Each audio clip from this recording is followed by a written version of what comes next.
அடுத்த question Jayaseelan. Yes, you don't compare with group 2, group 1 எழுதுங்க. Perambur deputy collector வந்து. தாங்களும் திரு சகாயம் ஐஏஎஸ் அவர்களைப் போல் தங்களுடைய சொத்து பத்திரங்களை பகிரங்கமாக வெளிப்படுத்துவீர்களா?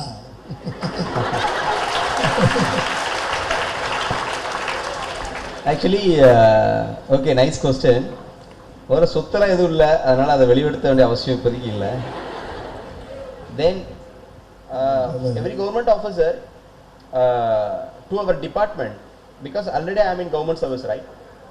Last time நான் கவர்மெண்ட் சர்வீஸில் ஜாயின் பண்ணது 2010 ஜனவரி 12. பட் அந்த ஜாப் நான் ரிசைன் பண்ணிட்டேன். அதுக்கப்புறம் நான் லாஸ்ட் இயர் வந்து 2013 டிசம்பரில் I join as an IRS officer, assistant commissioner income tax. So join பண்ண ஒவ்வொரு வருஷமே we have to submit our property details, movable immovable property டீடைல்ஸை கவர்மெண்ட் சப்மிட் பண்ணணும்.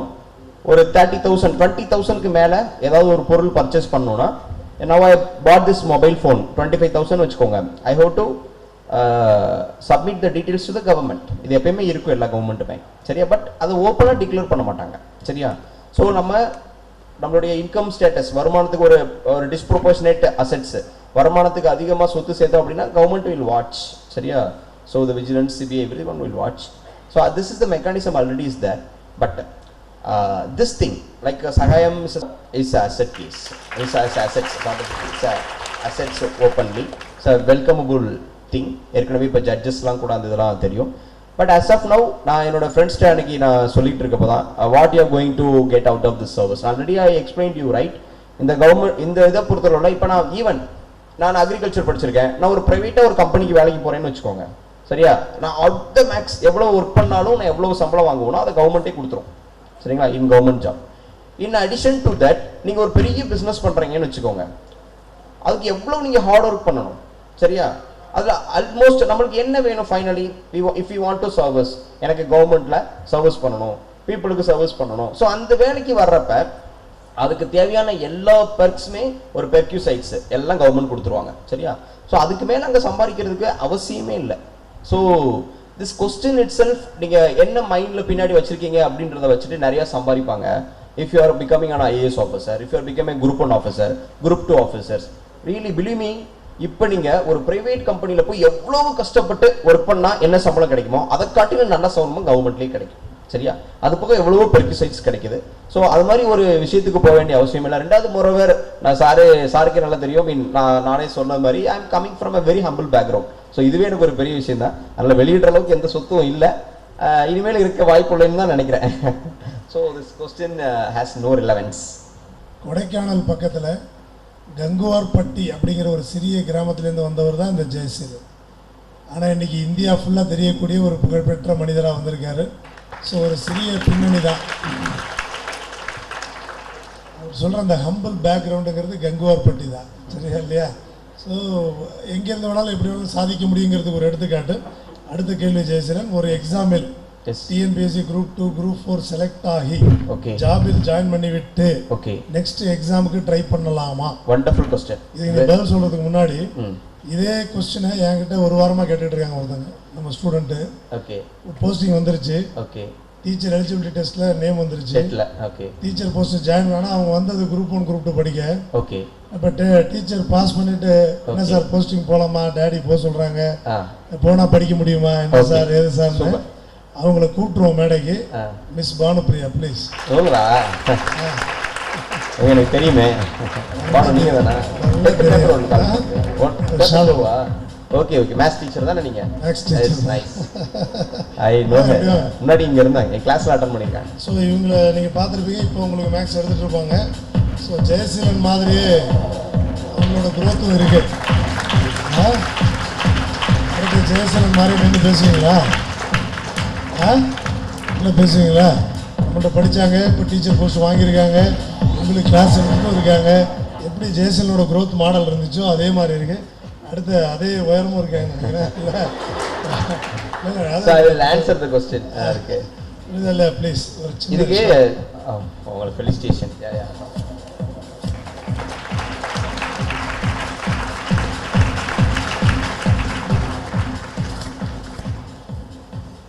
இந்த கொஸ்டினுக்கு ஐ வில் டெல் எக்ஸாம்பிள்ஸ். சாருக்கு நல்லா தெரியும், அவங்க எங்கள் ஸ்டூடெண்ட்டாக இருந்தவங்க தான். அவங்க ஃபஸ்ட்டு இங்கே வந்தப்போ விஓ வேலைக்கு படிக்க வந்தாங்க.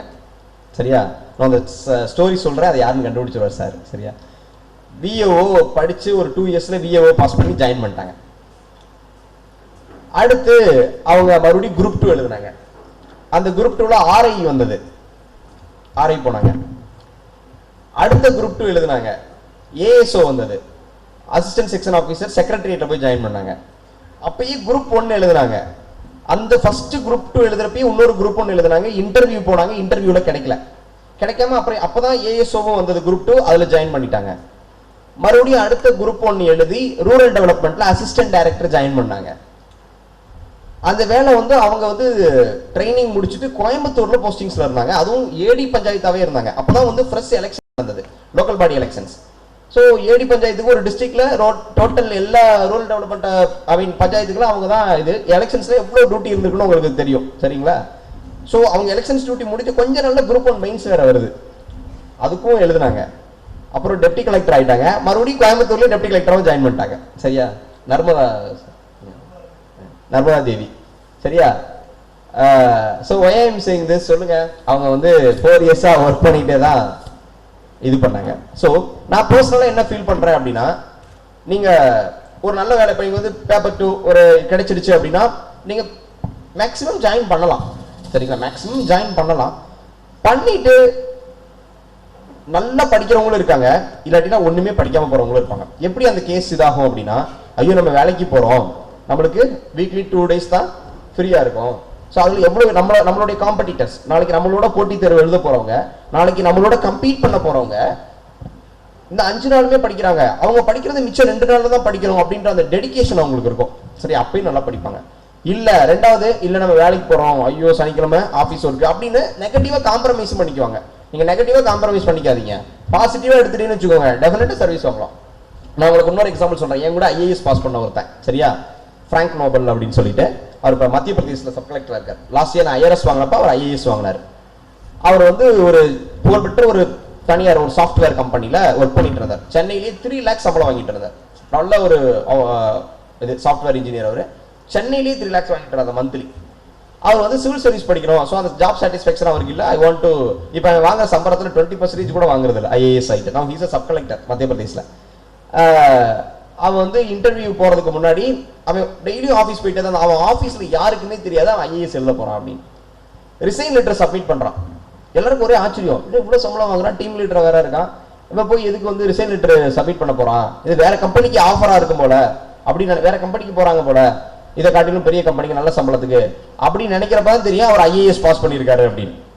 சரிங்களா, இது ஏன் சொல்ல வரேன்னா, அவர் எக்ஸாமுக்கு மட்டும் 1 வாரம் லீவ் போடுவார், இன்டர்வியூக்கு மட்டும் 1 வாரம் லீவ் போடுவார். ஆனா இத்தனைக்கு சாஃப்ட்வேர்ல எவ்வளவு ப்ரெஷரா ஒர்க் இருக்குன்னு தெரியும். பட் கரெக்டா ஒரு நாளைக்கு 8 hours படிக்கிறதுக்கு டைம் ஒதுக்குனாருன்னா அதை கரெக்டா பண்ணி முடிச்சிருவார். தட்ஸ் ஒய் அவர் ஒரு நாள் ஆஃபீஸ்க்கு சிஎல் மட்டும் இன்டர்வியூக்கும் மெயின்ஸுக்கு மட்டும் லீவ் போட்டு எழுதிட்டு அவரால் யாருக்குமே தெரியாது அவர் என்ன படிச்சுட்டு இருக்காருனா கூட. ஸோ அவனால இந்த மாதிரி கேசஸ் உண்டு. ஆனால் அதே நேரத்துலங்க அந்த நெகட்டிவ் இருக்கு. சரியா, வேலைக்கு போயிட்டு நான் குரூப் 4 வேலைக்கு போயிட்டேன், நான் குரூப் 4 வேலைக்கு போறேன், ஐயோ ஆஃபீஸில் பாய் எல்லாத்துக்கும் இருக்க தான் செய்யும். ஆஃபீஸ்ல வேலை இருக்க தான் செய்யும். சரி, சும்மா போய் உட்காந்துட்டுலாம் அங்கே வர முடியுமா என்ன? இல்லை, now the systems way changed, we have to work. நிறைய ஒர்க் இருக்க தான் செய்யும். பட் அதை நீங்க பாசிட்டிவா எடுத்துட்டு நீங்க இது பண்ணலாம் மேக்ஸிமம். இப்போ இஃப் யூ ஆர் டிசைடட், நான் வந்து ஃபர்ஸ்ட் குரூப் 2ல ஜாயின் பண்ணிட்டு நான் ஒரு 1 year லீவ்லயே இருந்தேன். பெரும்பாலும் லாஸ் ஆஃப் பே, உங்களுக்கு ஒரு வேலைன்றது உறுதியா இருக்கும். இல்ல உங்களுக்கு குரூப் 1 ஆஃபீஸர் ஆகணும் அப்படின்னா என்ன அதிகபட்சம் அந்த 1 வருஷம் சம்பளம் போகும், அவ்வளவுதான். நீங்க லாஸ் ஆஃப் பே போட்டுட்டு அந்த வேலை இருக்கும், லீவ் போட்டு போய் நல்லா படிச்சு எக்ஸாம் எழுதிட்டு மறுபடியும் வந்து ஜாயின் பண்ணிக்கலாம். ஓகேவா? So now you want a job, so you can, அந்த ஃபெசிலிட்டி உண்டு. லாஸ் ஆஃப் பே போட்டு போயிட்டே இருக்கலாம், அவ்வளோதான். போய் படிச்சுட்டு மறுபடியும் ஜாயின் பண்ணிக்கலாம். அவங்களும் குரூப் 1ல இத்தனைக்கு 45,000 சம்பளம். அவங்களும் ஒரு ரொம்ப ஹம்பிள் பேக்ரவுண்ட். அவங்க எங்க ஊருக்கு பக்கத்தில் தான், தேனியில. ஸோ அவங்களும் குரூப் 1ல 3 மாசம் லீவ் போட்டு கூட போவாங்க. சரிங்களா? So just understand the present scenario, அது மட்டும் வச்சுக்கோங்க. அடுத்து ஒரு வாழ்த்துக்கள் வந்திருக்கு, சகோதரருக்கு எனது வாழ்த்துக்கள். தேங்க்யூங்க, நன்றி, ரொம்ப நன்றிங்க. என்ன ஸ்பெஷல்னா அவர் அக்ரி, அதனால. ஓ சார், நீங்களா? Okay, senior. ஓகே, யா சீனியரா? இந்த ஃபங்க்ஷனுக்காக வந்திருக்கீங்களா சார்? இப்போ இந்த ஃபங்க்ஷனுக்காக வந்திருக்கீங்க. வாங்க, மேடைக்கு வாங்க. Okay okay. நான் யாரோ நம்ம ஸ்டூடெண்ட் நினைச்சு சொல்றேன். Okay okay, sorry actually. வாங்க வாங்க ப்ளீஸ், நல்ல வெல்கம் பண்ணுங்க எங்களோட senior agri.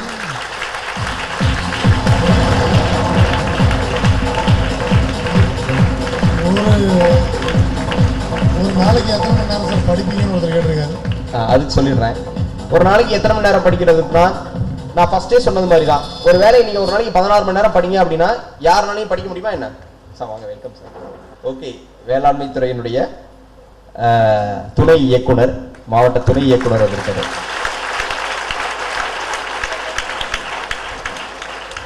So I thank sir, I thank for your wishes. கண்டிப்பாக, பிகாஸ் நான் மறுபடியும் அதை இதுக்கு ஆன்சர் பண்ணிட்டு I will come to that question. So நிறைய பேர் என்கிட்ட கேட்டாங்க, நீங்கள் ஏன் அக்ரி படித்தவங்களாம் நிறைய ஐஏஎஸ் ஆவாங்க, ஏன் ஆவாங்க அப்படின்னு. நான் அதையும் சொல்கிறேன். நான் என்னோட காலேஜ் படித்ததுக்கு அப்புறம் தான் இந்த எக்ஸாமை என்னால் கொஞ்சம் ஈஸியாக கிளியர் பண்ண முடிஞ்சது. ஏன் அப்படின்னா அந்த அவேர்னஸ் எங்கள் காலேஜில் நான் வந்து ஏன் வித்யாரண்யன் சார்ட்ட நான் எதையுமே யோசிக்கவே இல்லை. இந்த அகாடமியை பற்றி டக்குனு வந்ததுமே ஜாயின் பண்ணிட்டேன். ஏன்னா அவர் அக்ரி, அவர் வந்து சீனியரு, கைட் பண்ணிடுவார் அப்படின்னு. ஸோ என்னோட கிளாஸ்மேட்ஸு, என்னோட கிளாஸில் வந்து நான் 2009 யூஜி படிக்கிறப்ப என்னோட கிளாஸில் வந்து 9 பேர், சரிங்களா, சாரி 97 பேர். 97 பேரில் எங்கள் பேட்சில் நான் 7வது ஆள் சர்வீஸ் வாங்குறதுல. 7 பேர் ஐஏஎஸ் ஐபிஎஸ் இருக்கும் எங்களோட ஒரே கிளாஸில், சரியா. நான் என்னுடைய இன்னொரு ஃப்ரெண்டு வந்து அவர் வெள்ளூர் டிஸ்ட்ரிக்ட் இருக்குல்ல, வெள்ளூர் டிஎஃப்ஓ, திங்கக்கிழமை தான் டிஎஃப்ஓ சார்ஜ், ப்ரொமோஷனில் சார்ஜ் எடுத்தார் அவர். இன்னொரு ஃப்ரெண்டு கர்நாடகாவில் பெல்காமில் சப் கலெக்டர் இருக்காரு. இன்னொருத்தர் வந்து அமிதி டிஸ்ட்ரிக்ட், அங்கே வந்து எஸ்பியா இருக்காரு. இன்னொருத்தர் வந்து ஃபாரஸ்ட் சர்வீஸில் மேகாலயாவில் இருக்காரு. இன்னொருத்தர் வந்து சேலத்தில் டெப்டி கமிஷனராக இருக்கார். சரி, இவங்கெல்லாம் நாங்கள் 7 பேருமே எங்கள் classmates. Why I am saying this because we had that opportunity that. அப்புறம் எங்களோட சீனியர்ஸ் எப்பயுமே ரொம்ப கைட் பண்ணுவாங்க. Still we had that affinity. அதனால தான் ஒரு டெப்டி டைரக்டர் வந்து எனக்கு வாழ்த்து சொல்ல வந்திருக்காரு. So I thank you very much sir, thank you. Okay, I will come to that questions. எவ்வளோ நேரம் படிப்பீங்க அப்படின்னு நான் ஒரு ஆன்சர் சொன்னேன்ல. இப்போ நான் வந்து திருக்குறளுக்கு எழுதுறப்ப நான் ஏற்கனவே அந்த ஆன்சர் உங்களுக்கு சொல்லியிருப்பேன். இதில் திருக்குறள்லேயே ஒரு கேள்வி கேட்டிருந்தாங்க. திருவள்ளுவர் எக்காலத்திற்கு பொருந்தக்கூடிய ஒரு உயர்தனி செவ்விலக்கியமாக திருக்குறளை படைத்திருக்கிறார் என்ற கருத்தை சீர்தூக்கி ஆராய்க அப்படின்னு. ஸோ அந்த கொஸ்டினுக்கு ஆன்சர் எழுதுறப்ப ஏதாவது நல்லா எழுதணும். நம்ம படிச்சதை காட்டிலும் இன்னும் நிறைய ஒர்க் பண்ணி எழுதணும். அப்பதான் அந்த டீச்சர் மார்க் கொடுப்பாரு.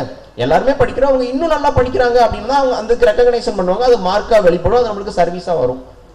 ஒரு கொஸ்டின்ல அந்த கொஸ்டினுக்கு நான் ஏற்கனவே சொன்ன மாதிரி திருவள்ளுவர் அப்ப சொன்னது இப்பயும் பொருந்தது அப்படின்னு எழுதுவாங்க. நான் எழுதின ஆன்சர் வந்து திருவள்ளுவர் ஒரு மிகச்சிறந்த காதல் கவிஞர்.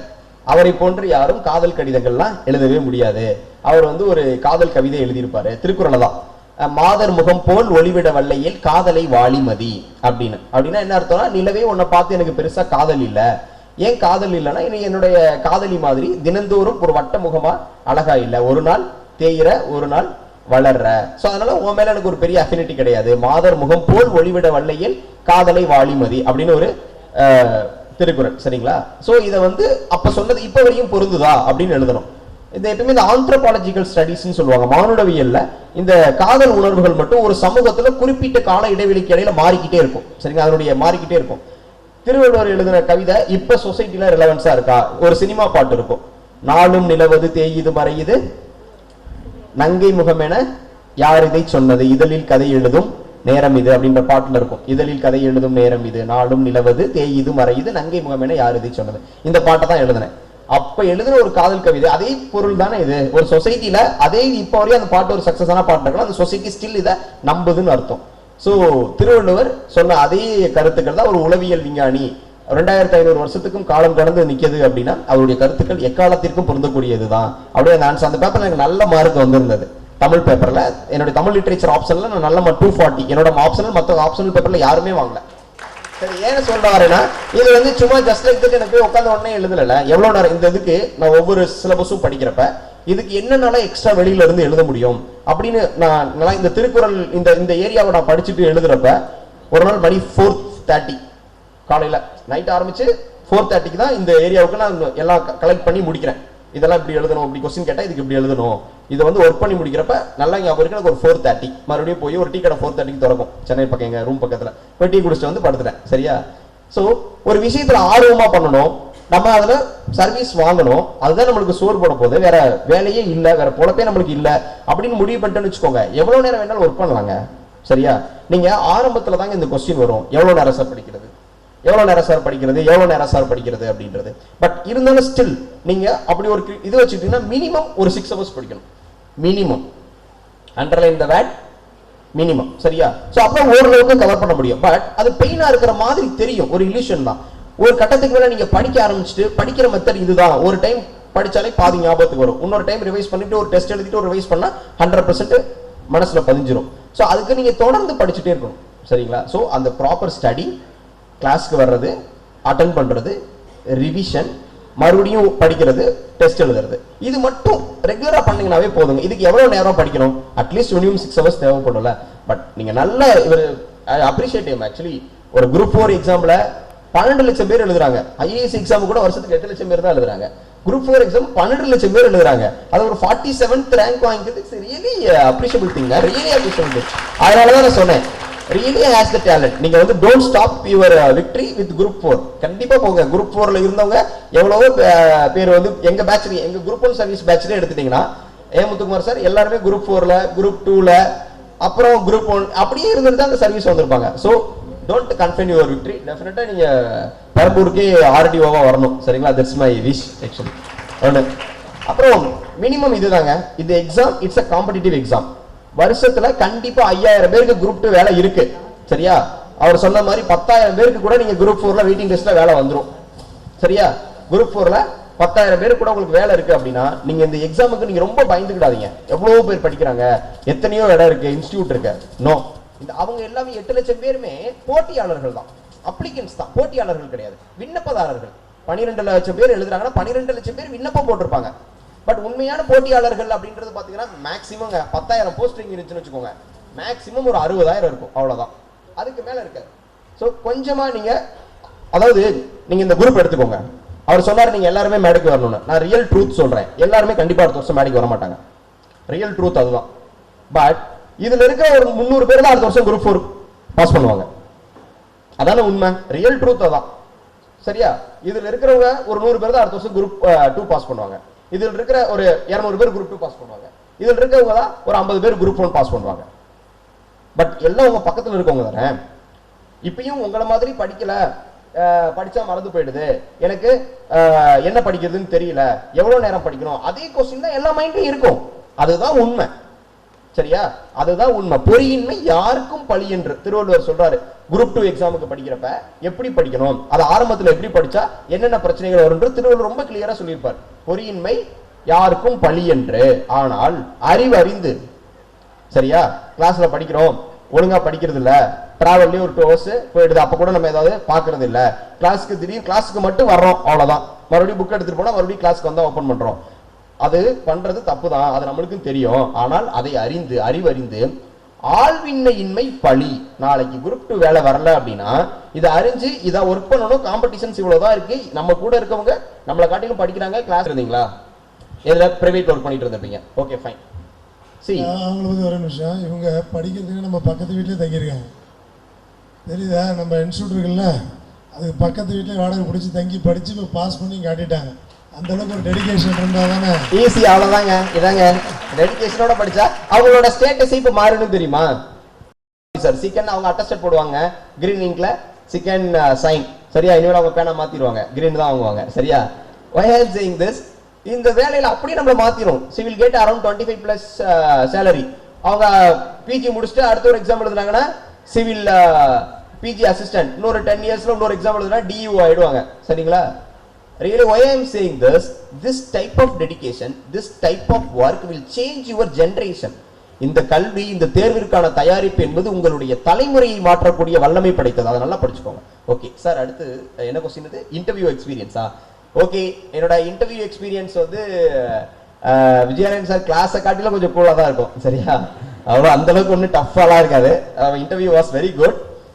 ஃபர்ஸ்ட் நான் குரூப் 2 இன்டர்வியூக்கு போனாதான் எனக்கு ரொம்ப டஃபா இருந்துச்சு. ஃபர்ஸ்ட் நான் வாழ்க்கையில் ஒரு இன்டர்வியூ அட்டன் பண்றேன் அப்படின்னு என்ன தெரியுமா, இங்க அட்டன் பண்ண குரூப் 2 இன்டர்வியூ தான். சார்ட்டோட மார்க் குரூப் 2 இன்டர்வியூ காய்ச்சி பிடிச்சி காய்ச்சி விட்டார் சரியா. அதை கேட்டாரு இதை கேட்டாரு, ஒண்ணுமே தெரியல கடைசியில. ஸோ அவ்வளவுதான், நம்ம பேசாம இன்டர்வியூ போங்க, இல்லை பேசாம நான் இன்டர்வியூ போஸ்ட் ஏதாவது எழுதி கொடுத்து வாங்கிடலாமா அப்படின்னு நினைச்சிட்டு இருந்தேன். So that finally went for group 2 interview இன் 2009. அப்போ வந்து my group 2 interview was very simple, ரொம்ப பேசிக்காக தான் கேட்டாங்க. I will just come to my group 1 and UPSC interviews. என்னோட யூபிஎஸ்சி இன்டர்வியூ போன வருடம் என்னோட இன்டர்வியூ மார்க் கொஞ்சம் கம்மி சரிங்களா. அதனால தான் எனக்கு வந்து எனக்கு ஐஆர்எஸ் கிடைச்சது. ரிட்டன்ல நல்ல மார்க் இருந்தது, என்ன கொஞ்சம் கம்மி ஆயிடுச்சு அப்படின்னா இன்டர்வியூக்கு வந்து சில கொஸ்டின்ஸ்க்கு வந்து நான் ஃபர்ஸ்ட் இன்டர்வியூ அப்படின்றதுனால எனக்கு ஃபர்ஸ்ட் யூபிஎஸ்சி இன்டர்வியூல கொஞ்சம் பதட்டப்பட்டேன் சரிங்களா. டக்குனு ஒரு ரேபிட் ஃபயர் மாதிரி ஒரு 4-5 கொஸ்டின் கேட்டார். கொஞ்சம் நான் பதட்டப்பட்டேன். ஸோ சில கொஸ்டின்ஸ்க்கு என்னால் நல்லா பண்ண முடியும், பட் மேக்ஸிமம் ஆஃப் கொஸ்டின்ஸ்க்கு முடிஞ்ச அளவுக்கு நான் ஆன்சர் பண்ணேன். ஸோ தட்டு ரொம்ப மோசமான மார்க் கிடைக்கல, ஒரு ஆவரேஜ் மார்க் கிடைச்சது. சரிங்களா? எப்படி நீங்கள் நினைக்கிற மாதிரிங்க, நீங்கள் குரூப் 2 இன்டர்வியூவாக இருந்தாலும் சரி, குரூப் 1 இன்டர்வியூவாக இருந்தாலும் சரி, நீங்கள் நிறைய இந்த சினிமாவை பார்த்துட்டு இன்டர்வியூனா இப்படி தான் இருக்கும் அப்படின்னு எந்த மித்து வச்சுக்காதீங்க. இந்த எக்ஸாம்ஸ்ல நிறைய மித்து இருக்கும், சரியா? நிறைய மாயை. அது மாதிரி எந்த மாயையும் கிடையாது. நீங்க நார்மலா கிளாஸ்ல சார் கேள்வி கேட்கிறாருல, அதே மாதிரி அதை கொஞ்சம் வேற வடிவில் கேட்பாங்க. இப்போ you are going to work for the government, உங்களை சுத்தி என்னென்ன நடக்குது அப்படின்றத பத்தி பேசிக் அவேர்னஸ் இருக்கா? அதாவது பேசிக்கா நியூஸ் பேப்பரை நல்லா படிச்சுட்டு வரீங்களா?